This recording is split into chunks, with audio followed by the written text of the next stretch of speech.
Hello my lovely friends, welcome back to my channel. So I am here today for a 2018 DIY Halloween video, and let's just get down and get spoopy, y'all. I have 3 different DIY decor ideas that are easy to recreate and pretty inexpensive, so without further ado, let's just jump into it. So for the first DIY, I found this on Pinterest. I'm not even gonna lie to you guys, but it was just too cute not to share with you. So I got this pack of 4 skeletons. It's a skeleton garland from the Dollar Tree, so it was $1. For starters, I took the skeletons out of the pack, cut off the string, loop and little goatee going on the chin there, and just filed it down with a nail file. You can use sandpaper too. It would probably be a lot easier. So forewarning, do not paint your skeletons first. This was a big mistake of mine because the paint just ended up flaking off anyway, so paint your skeletons last. So what I did with these skeletons, because their arms were kind of just not bendable and were just stick straight, so I went ahead and took an X-Acto knife and scored the elbow joint so that I could at least bend the hands upwards, and then I went in with some E6000 and glued his hands to cover his mouth. This is going to be the Speak No Evil skeleton. So as you can see, I did this to the other skeletons. So we have See No Evil, Speak No Evil,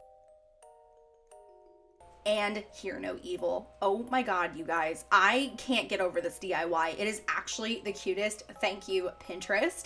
After letting the E6000 completely set, I am removing the clamp and rubber band. The E6000 made the hand stick onto the head nice and firmly. This is not coming apart. So this is the point where you want to paint your skeletons and you have these cute little decor skeletons, Speak, Hear, and See No Evil. I don't know. I think it's appropriate, very cute, and I don't know. I can't say anymore. I love it.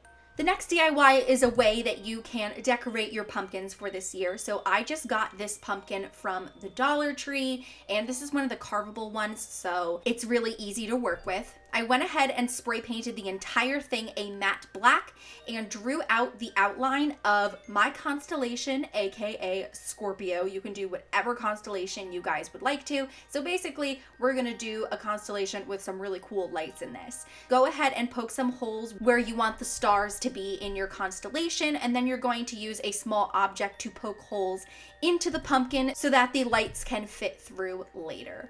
After doing that, you're just going to carve a circle into the top of the pumpkin like you normally would. Pull that out and remove any excess foam that was punched into the inside of the pumpkin when you were making the holes. Next, you're going to take some lights. I got these from Dollar General. They are poster board lights, like the ones you would use in school to make fancy posters.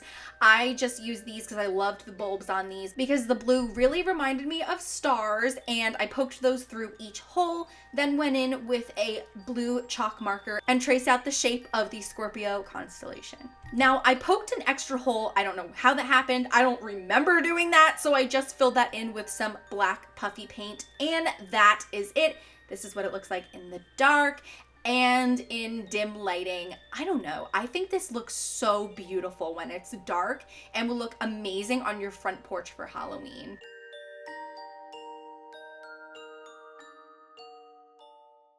And the last DIY is something I have not made in a while, so we are gonna make a Halloween wreath, y'all. I just got this foam wreath form from Dollar Tree, and also this orange and black chevron ribbon from Dollar Tree, you know, because yo girl is on a budget.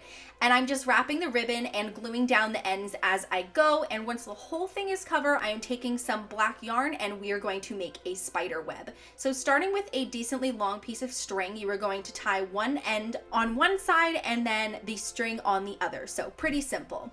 Next, you're going to do the same thing, except this time you are going to cross this piece over the other to make an X. After creating an X with the yarn, you are going to take another strand, tie one end onto the wreath, place the yarn over the center of the X and pull out from underneath, tie it onto the ends, and you should have something like this. Then repeat the same exact thing on the opposite side. So you should kind of have a wheel looking shape at this point. This is going to be the base of our spider web.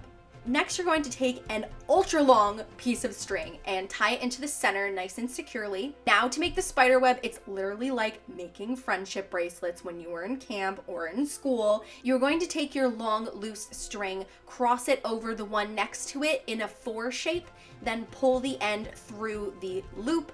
And don't pull tight though. You don't want to pull too tight because that will eliminate the shape of the spider web. So if you just watch closely, you can even slow it down because that's now a feature on YouTube videos, is you can make videos faster or slower, which is really freaking neat. So you can do that and watch what I do so that you can achieve the right shape. I promise you it's really easy and you'll get the hang of it quite quickly. And before you know it, you will have a spider web on your wreath, girl. After you make a spider web as large as your little heart desires, glue down the loose ends, and now it's time to decorate and add some spiders to our spider web, because what's a spider web without spiders? I don't know. So I got these little gemstone spider rings from the Dollar Tree. I really liked the purple and the orange. I thought it'd be a nice pop of color, girl, so I glued those on there. And I took some purple ribbon because I feel like no wreath is complete without a bow on it. Is that just me? I don't know. I feel like bows completely make a wreath. So I simply just took a piece, wrapped it around the bottom, glued the ends, made a bow off camera, glued it onto the center, and boom, bow done. Last but not least, this giant spider, also from Dollar Tree, placed it in the middle and tucked its little legs in the web, and that is it for this wreath. I think this came out just too dang adorable.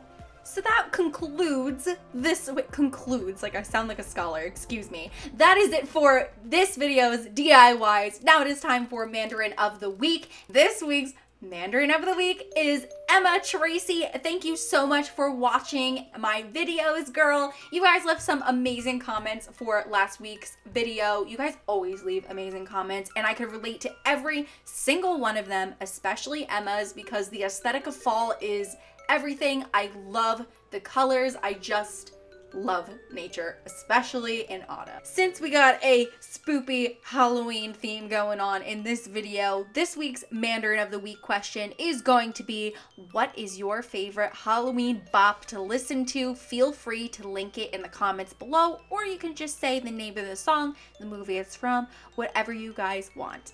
Now that was it overall for this video. I hope you enjoyed it. Please make sure to give it a thumbs up and subscribe if you are new here. I would love if you joined our big family. As always, you guys, I love you so very much. Thank you for watching, and I will see you guys next time. Bye!